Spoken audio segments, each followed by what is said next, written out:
টি-20 ক্রিকেটের সুপারস্টার যাকে ছাড়া আইপিএল জমে না, সে আমাদের প্রিয় শ্রেয়স আইয়ার এশিয়া কাপের দল থেকে বাদ পড়েছেন। কারণ কি ভারতীয় দলে নাকি জায়গা নেই? আরে বাবা, দলের বাইরেও জায়গা নেই নাকি?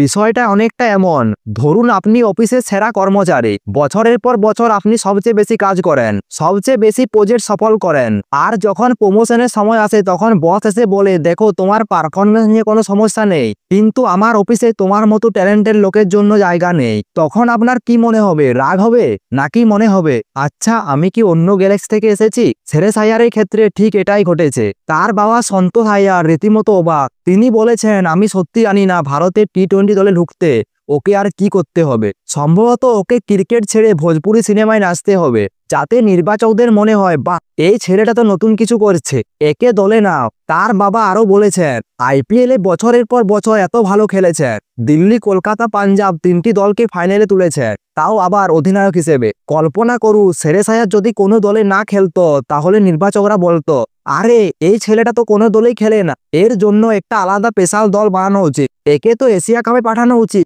কিন্তু সবচেয়ে মজার বিষয় হলো, এত কিছু হওয়া সত্ত্বেও শ্রেয়স আইয়ার শান্ত হয়ে রয়েছে। তার বাবা বলেন, দল থেকে বাদ পড়ার পর শুধু তিনি নাকি বলেন, সব আমার ভাগ্য, এখন আর কিছু করার নেই। শ্রেয়স ভাই, আপনার এই ঠান্ডা মাথার জন্য আপনাকে আলাদা করে নোবেল পুরস্কার দেওয়া উচিত। আর আপনার বাবা সন্তোষ মিশ্র যেন আমাদের মনের কথা বলেছে। তিনি বলেছেন, শ্রেয়স আইয়ার বরাবরই শান্ত এবং ঠান্ডা মাথা, কাউকে দোষ দেয় না, কিন্তু ভিতরে ভিতরে তিনি হতাশ হয়ে পড়ে। চলুন কিছু পরিসংখ্যানের দিকে নজর দেওয়া যায়। শ্রেয়স আইয়ার ভারতের হয়ে 51টি টি-20 ম্যাচ খেলেছে আর রান করেছেন 1104, স্ট্রাইক রেট 136-এর উপর।